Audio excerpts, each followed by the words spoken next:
Hi guys, তো এখন আমরা এই ভিডিওর মধ্যে কথা বলবো হচ্ছে ফেক সত্যজিৎ রায়ের কুমিরের কান্না নিয়ে। তো দেখুন, কোনো মানুষের যখন সাকসেস আসে না, তার না অ্যানালিসিস করে বোঝা উচিত যে কেন আমি এই সাকসেসটা পেলাম, তার কারণটা কি, তার উৎসটা খুঁজে বার করা উচিত। কারণ যদি আপনি সাকসেসটা পেয়ে একটা ডিলিউশনে বাঁচতে শুরু করেন এবং নিজেকে খুব হাইফাই ভাবতে শুরু করেন, তখনই প্রবলেমটা শুরু হয়ে যায়। ঠিক আছে, আপনি ধরুন একটা বাংলার কালচারাল আইকন, যাকে নিয়ে সবসময় লোকে কথা বলছে, যাকে সেলিব্রেট করছে, তার উপর একটা ছবি হলো, যেটা করছে একজন ডিরেক্টর যে নিজের বক্তব্যের জন্য আর কি খুব ফেমাস, এবং সে সরকারের সাথে লড়াইয়ের জন্য খুব ফেমাস।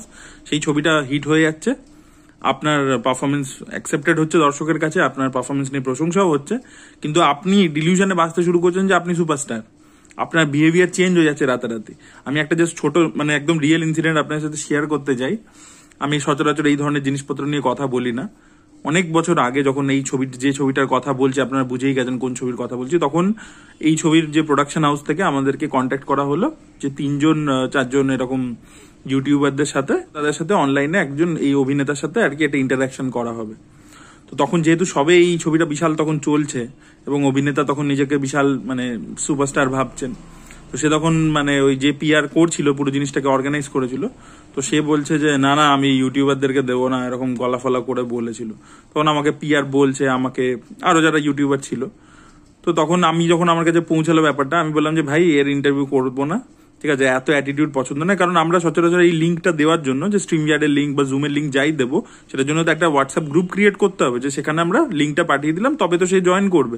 সে নাকি তার নাম্বার ফরওয়ার্ড করতে বারণ করেছে, ঠিক আছে, এরকম আর কি ব্যাপার স্যাপার। যাই হোক, তো আমি বললাম যে ভাই, আমি করবো না, এর ইন্টারভিউ আমি করতে চাই না। এত এমনও কিছু হাইফাই হয়ে যায়নি যে যার সাথে এত তেল মেরে কথা বলতে হবে। কাট্টু এখন দেখতে পাচ্ছি যে তার কুমিরের কান্না শুরু হয়েছে। দেখুন, এই যে অ্যাক্টিংটা, যেটা অ্যাকচুয়ালি সিনেমার মধ্যে প্রয়োজন ছিল, সেই অ্যাক্টিংটা সে করেনি, সেটা করেছে ফালতু। এবার এখন সিনেমার বাইরে এর অ্যাক্টিং খুব ভালো হচ্ছে। প্রথম কথা হচ্ছে, আপনি কি ছবি বানিয়েছেন আপনি সেটা নিজে জানেন না, তাহলে ছবিটা মুক্তি পাওয়ার আগে এসে কেন প্রমোশনের সময় উল্টো পাল্টা কথা বলছিলেন? আপনি জানেন যে একটা অন্য হিরো, যাকে নিয়ে কথাবার্তা হয়, যার ছবি সফল হয়, তাকে নিয়ে একটা কমেন্ট করে দিলেন, ভুলভাল একটা মন্তব্য করে দিলেন, জানেন যে ওটা করলে আপনার ইন্টারভিউটা লাইমলাইটে চলে আসবে, তাই তো? সেটা করে বসলেন, ঠিক আছে। সেখানে একদম গ্যারেন্টি দিয়ে বললেন যে এই ছবি যে দেখবে সে মুগ্ধ হয়ে যাবে, হাসবে, এই করবে, নাহলে আমি অভিনয় ছেড়ে দেবো। তো এই ধরনের ফেক প্রমিসেস করার কি মানে হয়? তো তার তখন আপনি অ্যাক্টিং করছিলেন, দর্শককে ঢপ দিচ্ছিলেন। এবার যখন এখন ব্যাপারটা এক্সপোজ হয়ে গেছে, এবার অ্যাক্টার্সদের না একটা খুব প্রবলেম আছে, আমি দেখেছি। এটা এখানকার নয়, বলিউডের অ্যাক্টার্সদেরও প্রবলেম আছে, অনেকেরই আছে, বাট এটা কখনো উচিত না করা। আপনি যখন ছবিটা করছেন, আপনি তখন স্ক্রিপ্ট শুনেছেন, গল্প শুনেছেন, সবকিছু প্রোডাকশন হাউস, ডিরেক্টরের ইন্টেন্ট, তার আগের ফিল্মোগ্রাফি সবকিছু জেনে আপনি ছবিটা করছেন। তাহলে ছবিটা যখন রিলিজ করে যাচ্ছে এবং চলছে না, বা খারাপ ছবি হচ্ছে, লোকে সেটাকে বলছে, তখন আপনি কি করে দায়িত্ব নিজের কাঁধ থেকে সরিয়ে দিতে পারেন এবং পালিয়ে যেতে পারেন? পুরো দায়িত্বটা, পুরো রেসপন্সিবিলিটি আপনি প্রোডাকশনের ঘাড়ে বা এর ঘাড়ে, ডিরেক্টরের ঘাড়ে চাপিয়ে দিয়ে পালিয়ে যাচ্ছেন। এই জিনিসটা আপনাদেরকে আমি একটা এক্সাম্পল দিচ্ছি। বম্বে হামশাকলস বলে একটা ছবি হয়েছিল, সৈফ আলী খান তাতে ছিল। তো সাজিদ খান কি ধরনের ছবি বানায় সেটা দেখেই সে ওই ছবিটা সাইন করেছে। তারপর যখন ছবি চলেনি, তখন সে পুরো দোষটা আর কি সাজিদ খানের নামে চাপিয়ে দিয়ে পালিয়ে গেছিল আমাদের সৈফ আলী খান। সত্যি কথা বলছি, সৈফ আলী খানকে এমনি আমার পছন্দ, বাট আপনারা সেই সময়কার ইন্টারভিউ চালিয়ে দেখতে পারেন, সে বলছে যে আমি বুঝতে পারিনি, আমার করা ভুল হয়েছে। আমার কথা হচ্ছে, এই ধরনের কথা কিন্তু বলিউডের অনেক অ্যাক্টররাও বলেছে, এখানে তো অনেকে বলেই, ঠিক আছে। তাহলে ভাই করলি কেন ছবিটা? প্রথম কথা।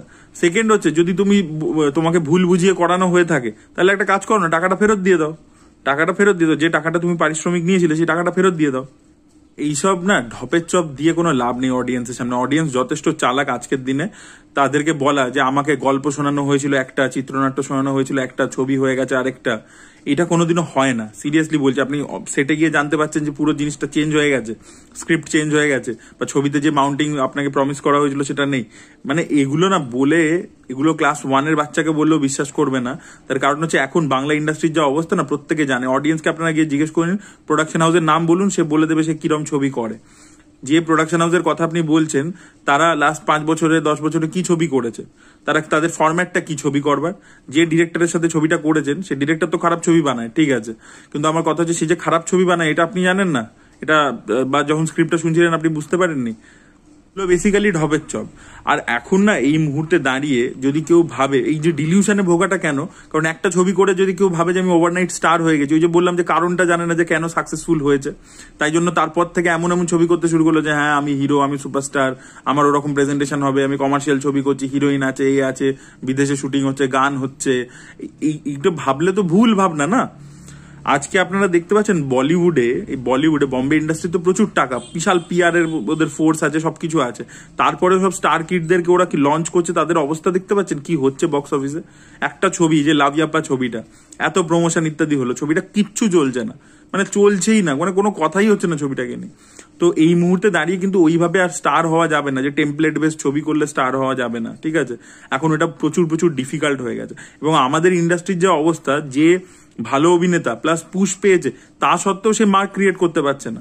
আমাদের এখানে একজন অভিনেতা আছে, যথেষ্ট ভালো একজন অভিনেতা, দেখতে সুপুরুষ, তাকে একটা বড় প্রোডাকশন হাউস অত ব্যাকিং দিয়েছে, তা সত্ত্বেও সে সুপারস্টার হতে পেরেছে কি? হতে পারেনি। জিনিসটা এত ইজি নয়। তো এই ইন্ডাস্ট্রিতে যে জিনিসটা সুটেবল সেটা হচ্ছে যে আমি নতুন উঠেছি, আমার একটা কাজ অ্যাপ্রিসিয়েটেড হয়েছে, আমার হাতে কাজ আসছে, আপনি এখন ওই পজিশনে পৌঁছেনি যে আপনি না বলে দেবেন। এই যে অক্ষয় কুমার বা যারাই আছে দেখে নিন না, যারা বাইরে থেকে আউটসাইডাররা এসে ছবি করেছে, তারা প্রথম দিকে যা কাজ আসছে হাতে করেছে। এবং এটাই অ্যাকচুয়ালি করা উচিত। যেরকম ইন্ডাস্ট্রি, যে সময় যেরকম অবস্থা, যেরকম পরিস্থিতি, আপনি প্রথম দিন থেকে কি সব ছবি, এই ছবি না করবো না, ওটা করবো, ওটা করবো, ওরকম ভাবে হয় না। সেটা এই মুহূর্তে এই ইন্ডাস্ট্রির যা ইনফ্রাস্ট্রাকচার আপনাকে পারমিট করবে না সেই জিনিসটা। আপনার যদি এটাই সোল ব্রেড অ্যান্ড বাটার হয়, তাহলে আপনার কাছে যে কাজই আসবে সেটাই আপনাকে করতে হবে। এই যে ভালো ভালো কত অভিনেতারা আছে, তারা মানে যথেষ্ট ট্যালেন্টেড এবং ব্র্যান্ডও হয়ে গেছে তারা, তা সত্ত্বেও তো তারা যে কাজ পাচ্ছে করছে। পরপর দেখবেন একটা মাসে 2টো ওয়েব সিরিজ, একটা সিনেমা, 3টে সিনেমা, 2টো ওয়েব সিরিজ, এরকম কোনো না কোনো কাজে তাকে দেখাই যায়। তো সে তো খুবই ভালো একজন অভিনেতা, কিন্তু তাকে করতে হচ্ছে, কারণ সে জানে যে এখন আমার এই 2-3 বছর আমার মার্কেট আছে, আমাদের কাছে যা কাজ আসবে সেগুলো আমাকে করতে হবে, আমাকে টাকা ইনকাম করতে হবে, এবং তার মধ্যে থেকে আমি বেস্ট যেটা পারবো সিলেক্ট করে নেবো। তো আমাদের ইনফ্রাস্ট্রাকচার আমাদেরকে এটাই অ্যালাউ করছে, তাই জন্য সেটা করছে। এবার এটা যদি কেউ করেও থাকে, সেটা কোনো ভুল করেনি সে। আমি বলছি প্রবলেমটা এখানে নয় যে সেই বাজে ছবিটা করেছে, বাজে ছবি প্রত্যেকটা হিরোকে করতে হয়। আপনি এরকম কোনো সুপারস্টার দেখাতে পারবেন না যে বাজে ছবি করেনি। প্রত্যেকটা সুপারস্টার, মানে পৃথ্বীরাজ সুকুমারন থেকে শুরু করে, কামাল হাসান থেকে শুরু করে, অমিতাভ বচ্চন থেকে শুরু করে, শাহরুখ খান থেকে শুরু করে, অক্ষয় কুমার থেকে শুরু করে, মানে কোনো ইন্ডাস্ট্রির কোনো সুপারস্টার আপনি দেখাতে পারবেন না যে খারাপ ছবি করেনি। কথাটা খারাপ ছবি করার নেই না, কথাটা হচ্ছে খারাপ ছবি যখন করেছো, হ্যাঁ মেনে নাও ভাই, আমাকে করতে হবে, আমার এটাই সোল মানে ব্রেড অ্যান্ড বাটার আর্ন করবার একটাই জায়গা, আমি করেছি, কাজটা করেছি, প্রমোট করে দিয়েছি, আমার এবার কাজ শেষ, ব্যাস। এত তারপরে আবার ছবিটা রিলিজ হওয়ার পর যখন গালাগালি গাচ্ছ, সেটাকে নিয়ে আবার এত হ্যাজ না বানানোর কোনো দরকার নেই। তোমার কেউ হ্যাজ শুনতে আসেনি যে ফেসবুকে কুমিরের কান্না কাঁদবো যে এই কারণ হয়েছিল, ওই কারণ হয়েছিল। তোমার ব্যাক অফ দ্য ক্যামেরা কি কারণ হয়েছিল কে দেখতে গেছে? তোমার ছবিটা দেখেছে, ছবি খারাপ হয়েছে, লোকে বলেছে ভুলে যাবে কালকে। তুমি তোমার কাজ করতে থাকো না ভাই, চুপচাপ কাজ করো, যে কাজটা দর্শকের ভালো লাগবে সে অটোমেটিক্যালি অ্যাকসেপ্ট করবে। এত এক্সপ্লেনেশন, এত যুক্তি, তর্ক, এত গপ্প এত দিতে হবে না, সিরিয়াসলি বলছি। কেউ ইন্টারেস্টেড নয়, কেউ জানতে ইন্টারেস্টেড নয়। প্রবলেমটা এখানেই হয়। প্রবলেমটা হচ্ছে তুমি করেছো, এবার সেটাকে স্বীকার করতে শেখো যে হ্যাঁ ভাই টাকার জন্য করেছি। সেখানে অত এক্সপ্লেনেশন লিখে, ব্যাখ্যা লিখে, এর ঘাড়ে দোষ চাপিয়ে, ওর ঘাড়ে দোষ চাপিয়ে এসব বলে না কোনো লাভ হয় না। এবং ওই ডিলিউশনে বাঁচে, অ্যাকচুয়ালি এগুলো ডিলিউশন থেকে আসে, ভেবে মানে না হলে ডিলিউশনে ছিল বলেই 2 দিন আগে অব্দি এই কথাগুলো বলেছিল যে ছবি ব্লকবাস্টার হবে, আমি এই ছবি যার ভাল লাগবে না আমি অভিনয় ছেড়ে দেবো। তাহলে এখন বলতে পারছো না কেন? তাই না, প্রবলেম আছে। যাই হোক, মানে অনেক কিছুই দেখি। অ্যাকচুয়ালি একটা কথা আছে যে যারা মুখে রং মাখে না, তাদের উপর কখনো বিশ্বাস করতে নেই। এটা হচ্ছে জলজান্ত এক্সাম্পল। এটাই বলা ছিল। That was it. Thank you so much.